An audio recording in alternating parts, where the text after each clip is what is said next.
ये पहला रात है जो हम इस रात का सभी बुजुर्ग को पेंशन देंगे।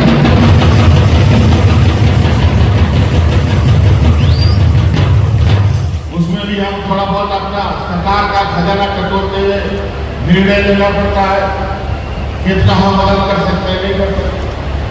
लेकिन गरीब गरीब गरीब गरीब गरीब की बात सुनकर आज भी हम बहुत परेशान हैं, लेकिन परेशानी को खत्म करना कोई ऐसा समस्या नहीं जिसका समाधान नहीं मिले, बस उस समस्या का समाधान निकालने का ईमानदार प्रयास करना।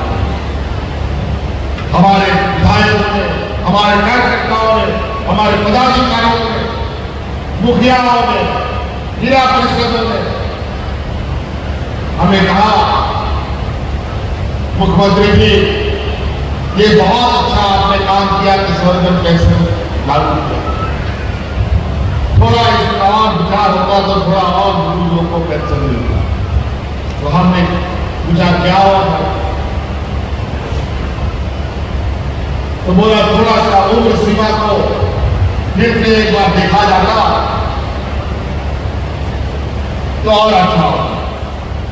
तब हमको पता चला, हम भी विधायक, हमारे विधानसभा में ये समस्या, हमारे कार्यकर्ताओं ने भी बताया और भी राज्य के अलग अलग क्षेत्रों से सांसदों ने, विधायकों ने बताया। और सही उस समय सरकार का खजाना भी बहुत अच्छा थी, लेकिन फिर भी हमने ईमानदारी से प्रयास किया, उस कानून में बदलाव किया कि महिलाओं ने जो 60 साल हमने लगाया उस 60 साल को भी घटा के 50 साल।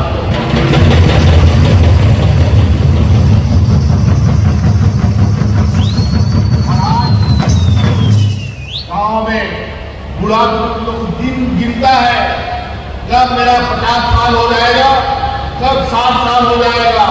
अब दलाल का चक्कर नहीं, सीधा वोटर का कार्ड लेके जाओ, अपना वोटर कार्ड, आधार कार्ड लेके जाओ, बीडीओ सीओ का अधिकार है कि आपका वृद्धा पेंशन का कार्ड बनाना। जो इसमें खुदाई करेगा वो सीधा बचा। इसलिए आज के दिन में दिया लगा करके, टॉर्च लगा करके भी बुढ़ा बुजुर्ग को बिना पेंशन का गांव में नहीं पाए। उसके बाद हम लोगों ने कदम आगे बढ़ाया, हमारे आने वाली पीढ़ी को संभालने वाली हमारे बच्चों के बारे में। गांव देहात में गरीब युवा बाबा बेटी को बोझा समझता, 10वां 11वां पास होता नहीं है, उसके लिए बुलट उठने लगता है और जल्दी से शादी ब्याह करके घर से भगा दो, जाओ ससुराल का बोझा। अब आप चिंता मत कीजिए, आप इस राज्य की बच्चियों का बेहतर भविष्य के लिए अब सरकार उनके साथ खड़ी होने जा रही है। अभी तो पहले चरण में हम आज अपने बच्चियों को सावित्रीबाई फुले से की योजना से हमने जोड़ा है। लगभग 9 लाख से अधिक बच्चियां अभी उसमें जुड़ी हैं और मुझे लगता है कि 12-15 लाख की संख्या इसकी होगी और आने वाला समय में अपने बच्चों को, चाहे बच्ची हो या लड़का हो, उसको इंजीनियर, डॉक्टर, वकील, पत्रकार, जो भी पढ़ाना हो, उसके लिए आपको पैसे की चिंता करने की जरूरत नहीं। उसके लिए हमने गुरुजी स्टूडेंट क्रेडिट कार्ड लाया है। वो कार्ड आप बनवाइए। जब बेटा बेटी आपका डॉक्टर के लिए एडमिशन के लिए जाएगा, इंजीनियर बनने के लिए एडमिशन के लिए जाएगा, ऊंची पढ़ाई के लिए जब जाएगा और कॉलेज वाला बोलेगा कि तुरंत तुम 5 लाख 10 लाख रुपया जमा करो, तो हमारा गांव का अखबार कुछ गरीब लोग नहीं लाता, लेकिन दूध क्रेडिट कार्ड आप बैंक में लेके जाइए 15 लाख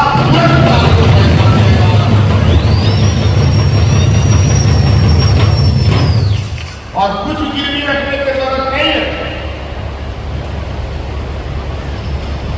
जब तक आपका बच्चा पढ़ेगा उस बैंक का पैसा वापस करने की जरूरत है। पढ़ाई पूरा कर लेगा, नौकरी पा लेगा, तब उसको धीरे धीरे पैसा वापस कर देगा। 4% का इंटरेस्ट, साधारण इंटरेस्ट 4% में कोई बैंक इंटरेस्ट, कोई लोन नहीं देगा। और यहाँ के आदिवासी गरीब पिछड़ा को तो 4% को छोड़ो 10-12% में भी हमको लोन नहीं मिलता, हमारा जमीन गिरवी नहीं रखता, वो भी व्यवस्था करते।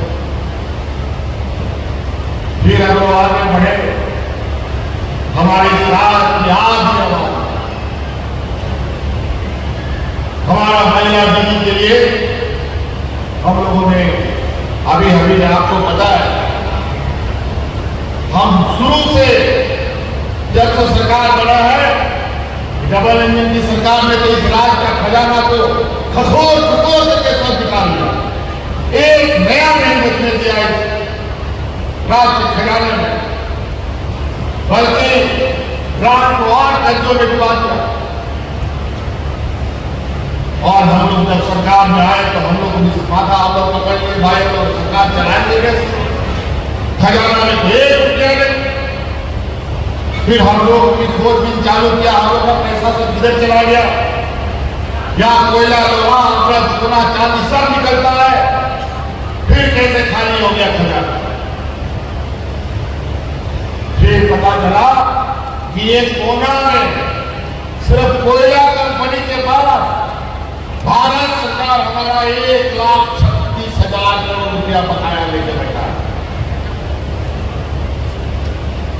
हम लोगों ने तुरंत हिसाब किताब जोड़ घटाओ उसका भाग किया और क्या करिए, और हमने कहा हमारा पैसा वापस करो, हमारा यहाँ गांव ब्याज खेत खलियान से जो कोयला निकाले हो उसका पैसा दो। जब हम ये बात करना शुरू किए तो हमारे पीछे सीबीआई दौड़ा जेल में डालने के उपाय ढूंढने लगे।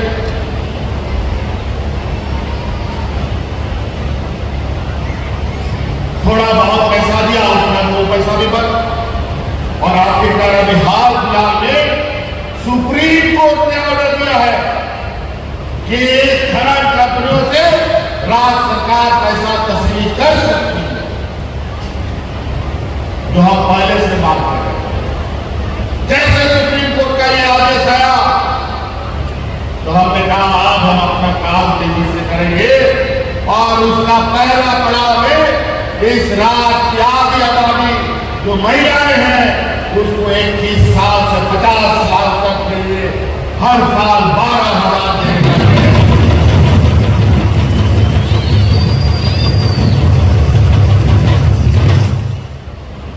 और आज हर एक महिला लगभग 50 लाख महिला इस राज्य की इस महिला योजना से जुड़ चुकी है। मात्र 20-25 दिनों में 50 लाख महिलाओं के खाते में पैसा जा चुका।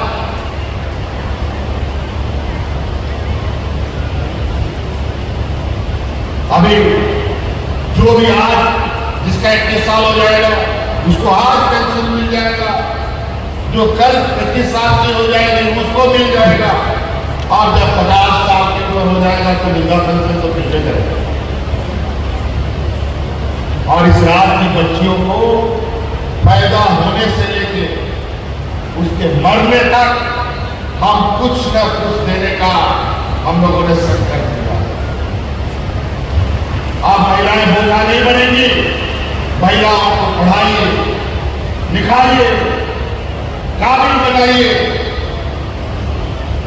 और आज हमारे अनपढ़ होने का, गांव देहात में पढ़ा लिखा नहीं होने का लोग फायदा उठाते हैं, हमें बेवकूफ बनाते हैं। और जो थोड़ा बहुत बोलने का ताकत रखता है उसको जेल में डाल देता। आज अनेक गरीब युवाओं के आवाज उठाने वाला लोगों को जेल में डाल दिया जा रहा है।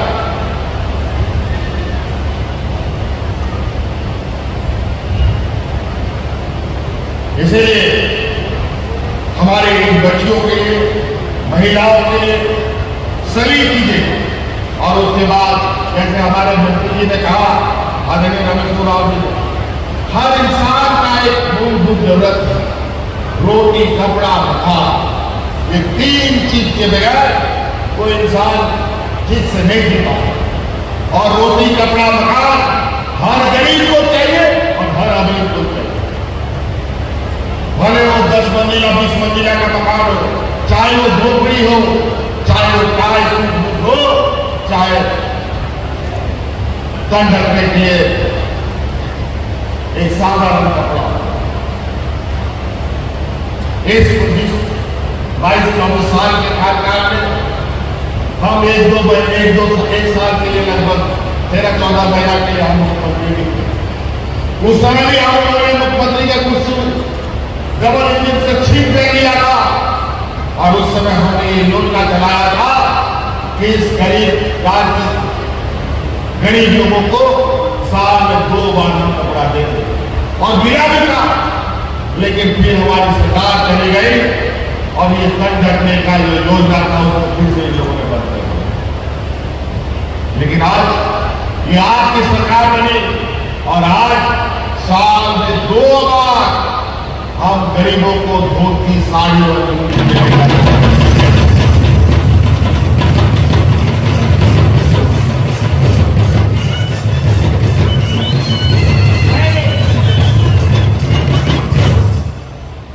हमारा इस राज्य में गरीबी इतना है, इसीलिए हम लोगों ने सोना, सौगंध, धोती, साड़ी योजना चलाया। बहुत सारी महिलाएं बोलते सरल लगता है, महीनों में तक नहाती थी, कैसे नहाएगी बेचारी, उसके पास एक ही को प्रकार का कपड़ा नहा के क्या करने ही पड़ता। इसीलिए हम लोगों ने गरीबों के लिए सोना, सौगंध, धोती, लुंगी, साड़ी योजना लाया, ताकि वो भी मान सम्मान से जी सके। डबल इंजन की सरकार ने इस राज्य के 11 लाख राशन कार्ड रिलीज कर दिया था। आपका ये सरकार बना, हम लोगों ने 20 लाख नया हमारा राशन कार्ड रिलीज किया।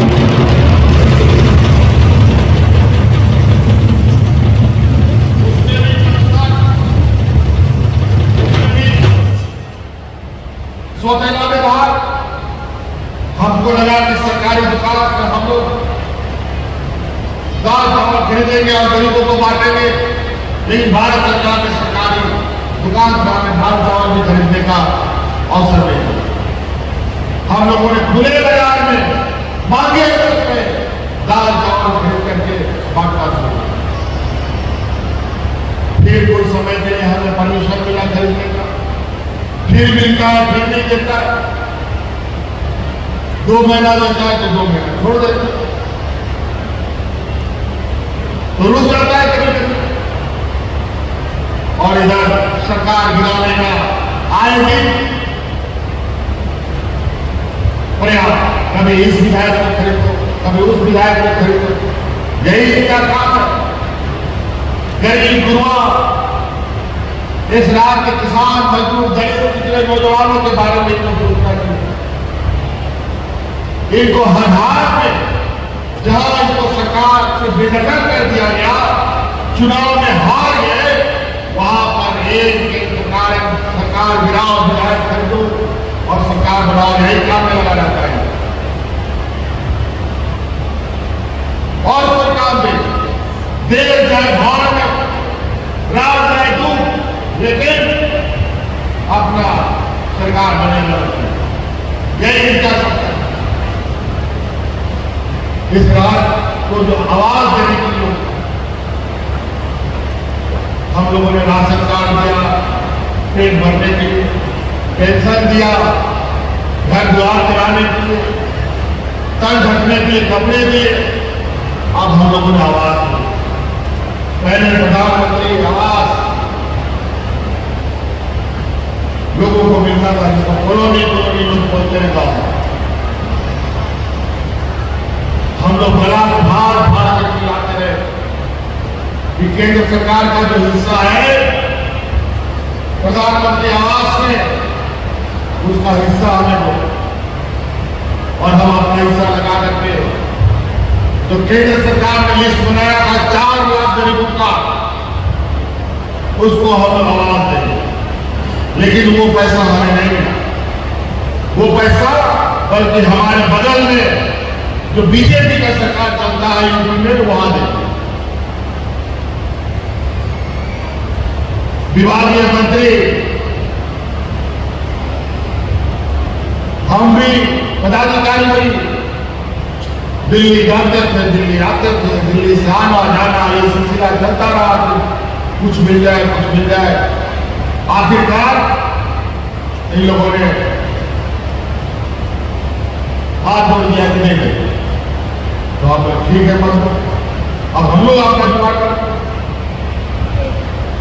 हम लोगों ने अपना सर्वे कराया, उनका सर्वे में 4 लाख गरीब था और हमारा सर्वे में 20 लाख से अधिक गरीब है जिसको आवाज की आवश्यकता है, और उन सभी 20 लाख आवाज देने का संकल्प भी हम लोग।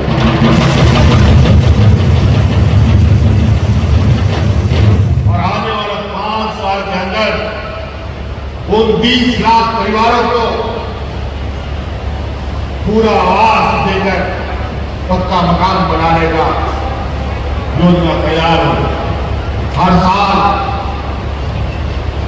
अलग अलग चरणों में लोगों के आवास बढ़ रहे हैं। कई सारी भूलो झाड़ो योजना,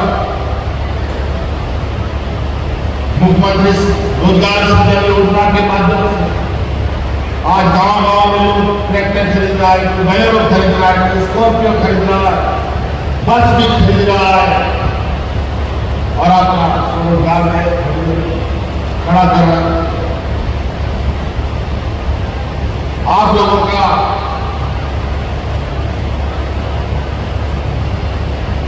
आर्थिक स्थिति को ध्यान में रखकर, आप गांव की गरीबी को ध्यान में रखकर आपको ये भी मालूम होगा कि इस राज्य के गरीबों का 200